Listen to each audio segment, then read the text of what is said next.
Game one is in the books. The Astros taking it 4-2 over the New York Yankees here at Minute Maid Park. Jason Bristol, former Major League scout Jeremy Booth, our KHO 11 baseball analyst.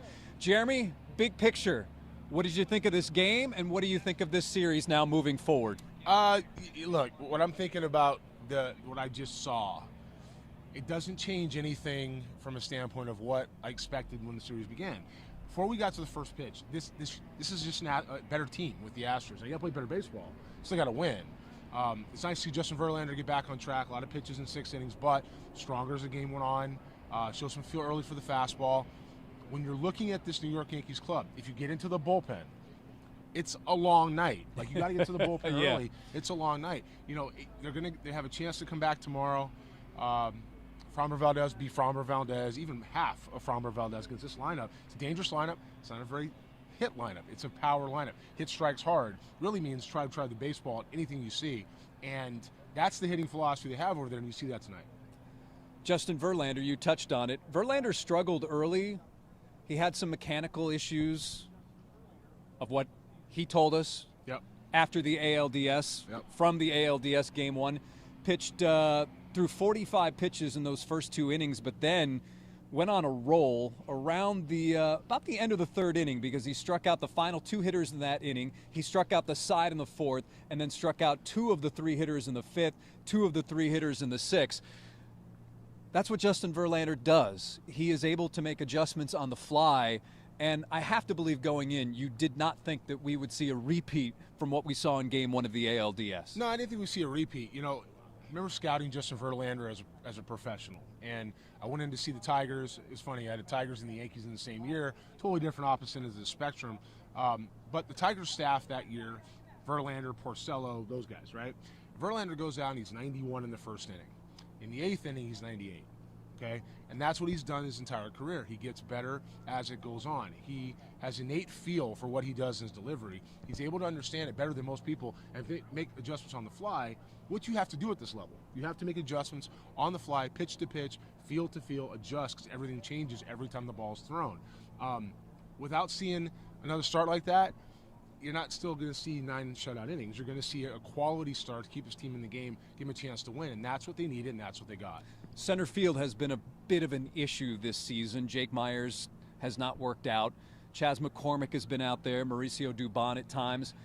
I have to believe that Dusty Baker will be going with Chas McCormick for as long as he can now, because Chas McCormick, 2 hits, including that home run, walked, and had a nice play in the field, which potentially saved a run early in the game. So knowing Dusty, who typically manages a lot by feel, I would have to believe that we're going to see a lot more of Chas McCormick in this series moving forward. You know, when a position is a revolving door, which is what that is, and you're looking for somebody to nail it down, in this type of series where every game matters more than anything else, this is in April, right? When every game matters, what you're doing is you're going to play it a day at a time. McCormick's earned another start.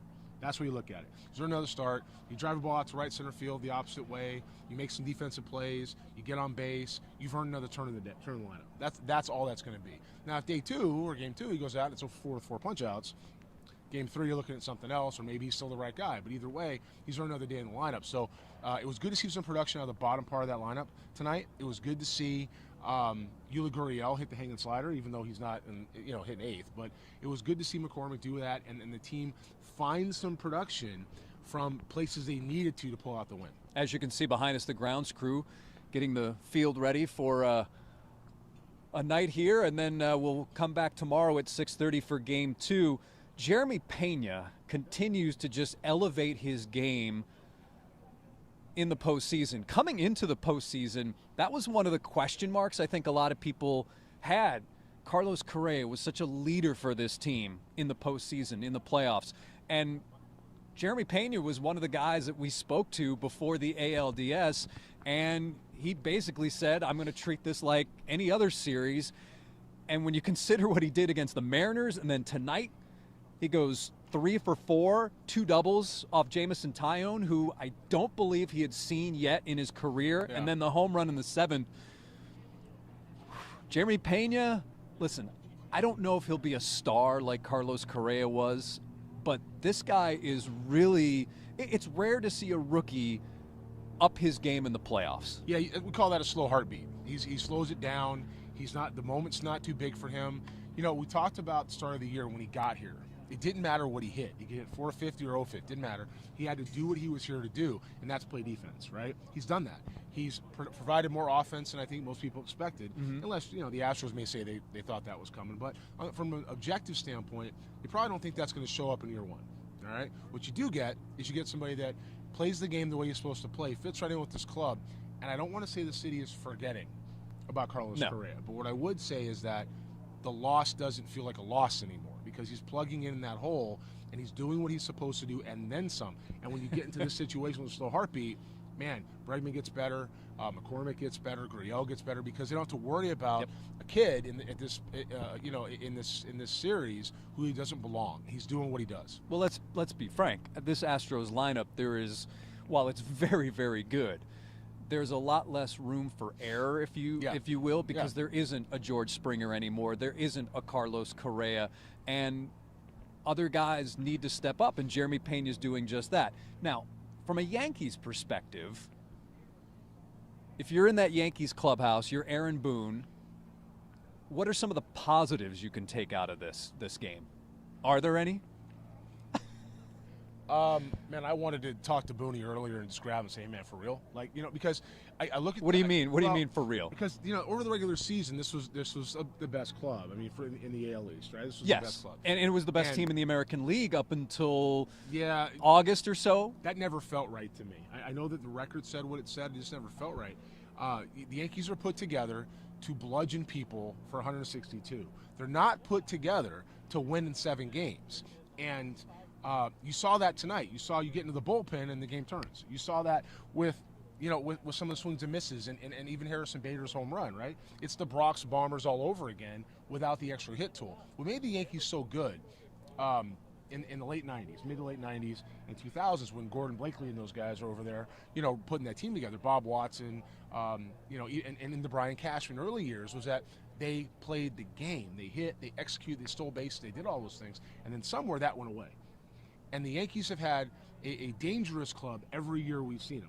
You go back to 2019, we saw them in the postseason, dangerous club. You go back to 2017, dangerous club. You go back to some of the other years that they've been, even not getting to the playoffs, dangerous club. But they haven't put anything together in quite some time because they're not a complete club. And so, you know, if I'm Aaron Boone, I'm just trying to find a way, the right mix of guys to go ahead and ambush mistakes all day and give me a starter that gets me to the 7th. I don't want my bullpen out there at all. And I don't know if there's any positives, there's any negatives at this point. It's game 1 for them. That's what they're going to say. It's just game 1. But it is a tone setter because they had the lead early. It was tied. And then good teams win these games. Teams that aren't as good, they lose them. Jameson Taillon, their starter, only went 4 1/3.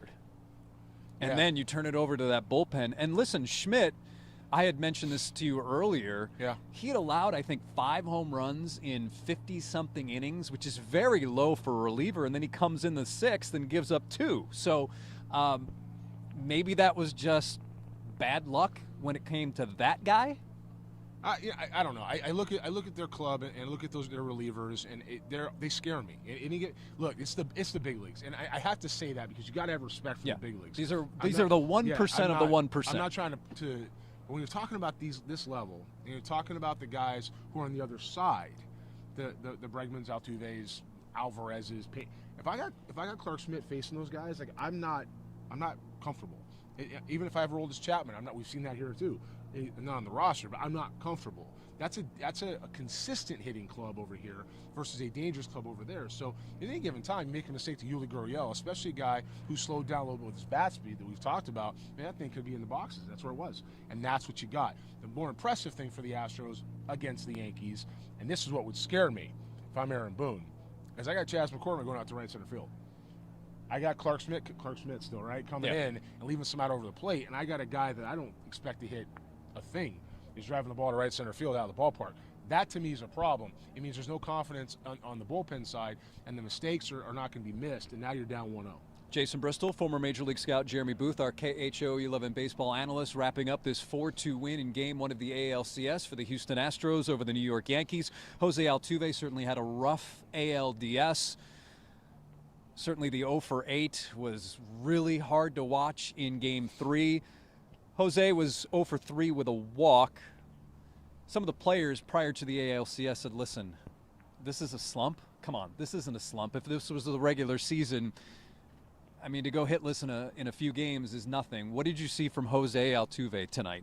You know, I didn't really key in, to be honest, with any one guy. I kind of watched the flow of the ball club in the ALCS because good at-bats will always bear out in the end, right? If Altuve's out of rhythm, I think he's earned the benefit of the doubt to get himself back into rhythm, right? Guy knows what he's doing. Every single guy on that team has said that. Yeah, so, you know, when you're looking at something like that, and if he's 0 for 20, I'm going to get concerned. You know, he's getting close to there. Closer, but he's got some days off in between. He's got some chance to correct him. The best part about Jose Altuve going 0 for 3 or 0 for 8 is that he's got Pena and Bregman and Alvarez and Gurriel and those guys behind him, and so it's not automatic like, you know, Jose's got to carry this club. That said, they're obviously better with him hitting on all cylinders, clicking, you know, doing what he does. He's a professional hitter. He's one of the best in the game. He'll figure it out. And tell him to stop going after the first pitch.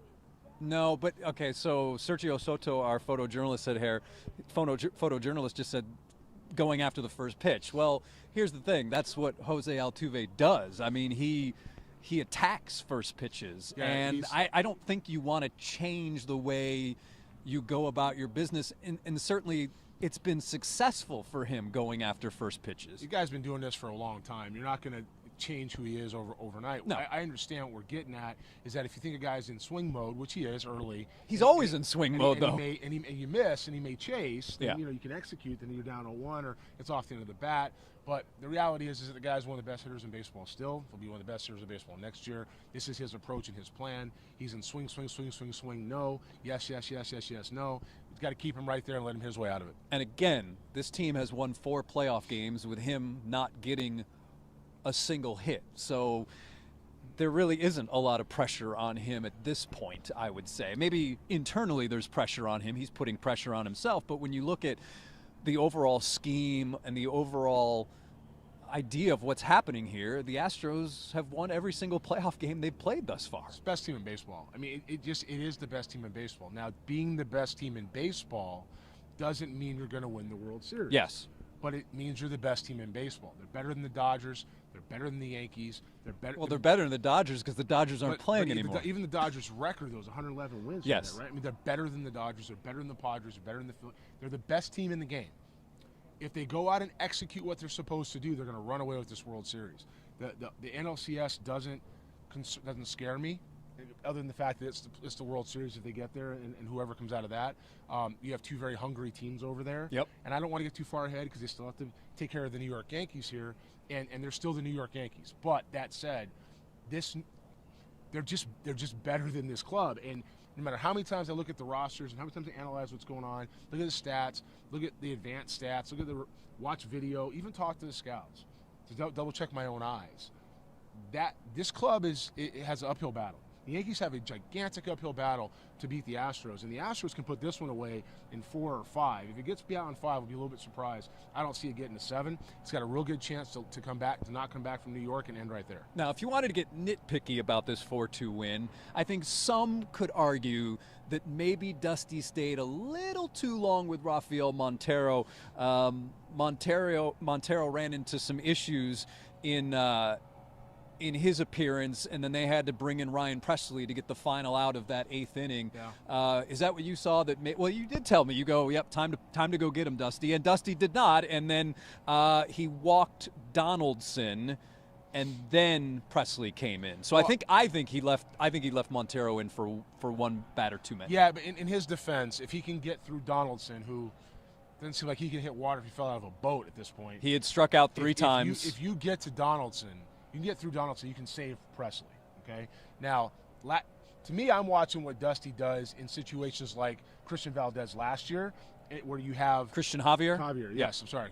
Javier last year, where you have a guy who needs to start an inning and you bring him in the middle of the inning, right? I'm watching how you do those type of roster management decisions as well as lineup decisions. But I get leaving him in with Donaldson because A lot of swing and miss. Yeah, I mean, Donaldson's making, $40 million a year to strike out every day. I don't know what it is, and I'm not trying to be too hard on the guy, but it's, the guy's kind of earned whatever criticism he gets. He's not the most fun guy to watch or be around. And if I'm Dusty, I'm not going to go get Presley for a hitter I hope that anybody can get out. I got to go get Presley when I need to. If anybody else is at the plate, it's a hitter too late. Okay. And I don't think Donaldson up again. Sergio should be pitching. I mean, we should be fine. I don't know what we're talking about here anymore with Josh Donaldson. Matt Carpenter had a tough night, the local guy. He had 4 strikeouts for the Yankees. Donaldson had 3. Again, 11 strikeouts for Justin Verlander. Hector Neris came in, got a clean sheet. It was when you look overall what this bullpen has done.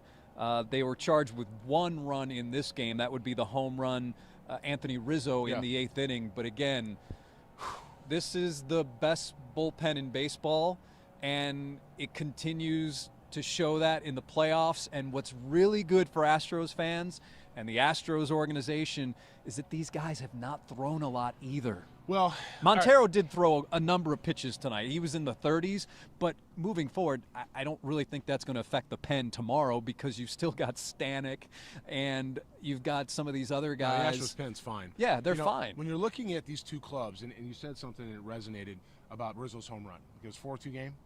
Both the Yankees' runs came on home runs. Harrison Bader, Anthony Rizzo, solo home runs, right? That's a true outcome club. Swing and miss, walk, home run.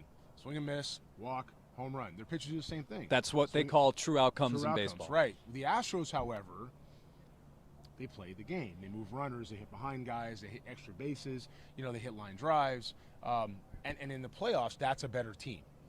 Now, in the season, sometimes you hit too many ground balls at people, or you may hit a ball in the air too many times. You don't get a win any given night. But when it comes to a 7-game series, if you're a talented club, that club's going to be a true outcome club into the ground. Like it's not even close. And we've seen analytics show up in the postseason too many times. Billy Beane said,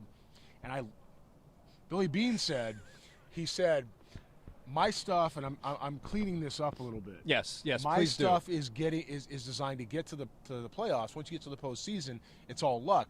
I half agree, because it's designed to beat people to get through the year. Once you get to the postseason, you got to play baseball. That's not luck. That's playing baseball. And if you give me a team that manages by feel with analytical input instead of the other way around, they're going to beat the living daylights out of somebody who just does it all by numbers and one way. And when you watch what this Yankee club does, that's really where they are. They're a true outcome team. They're analytics to a fault, beyond fault, under fault, over fault, pick a fault, earthquake fault, San Andreas fault. It's ridiculous what they do with it, and they lose because of it. That's really good that you were able to attach that many faults in one sentence. It's an interesting time. We live in a different world than we did 5 minutes ago, Jason. And I got these faults that are going on in my head. Just all came up. All right, so Severino throwing for the Yankees in Game 2. Signed by Gordon Blakely. Did I mention him yet? Yes, you did. So Gordon Blakely was the head of scouting for the New York Yankees? What was his particular title? Scouting, development, player personnel. He did all of it. Yeah, so he was a big – a lot of those Yankees from the heyday, Gordon Blakely signed them. Gordon Blakely, full disclosure, now works for you. Severino. I like our chances of getting good players. Severino is a guy that the Astros, they're not going to be intimidated by. No, Severino's got a good arm. He hasn't stayed healthy for quite some time. You don't know what you're going to get any given night. But again, a velocity, high spin type of guy, right? Which is back to what the analytics say. Hey, let's bring this guy in that throws 162, but it's flat right over the plate, and he'll go 9 miles the other way. And I'm not saying Severino's like that. I'm saying that he's combustible. You don't know what you're going to get. You don't know how many pitches he's going to use. You don't know where he's going to be. When he's on, he's nasty. But he's mistake prone, which means he's apt to lead balls in the middle of the plate because he's velocity reliant, which means, for those of you at home, that everything he does is hard at this point. So he doesn't have the fear factor anymore for the Astros club. They've seen him. They've been through him enough times. They're going to sit there and wait him out, and the guy makes a mistake. It's off the train. Well, I was going to pull up his season stats, but oh well. What do you say we wrap this up? Okay. Yankees 2, Astros 4. Game 1 of the ALCS goes to Houston. Tomorrow will be Game 2 at 6:37. Framber Valdez is on the bump for the Astros as they will try to get a commanding 2-0 series lead. For Jeremy Booth, the former Major League scout, I'm Jason Bristol. Thanks for watching, and we'll see you next time.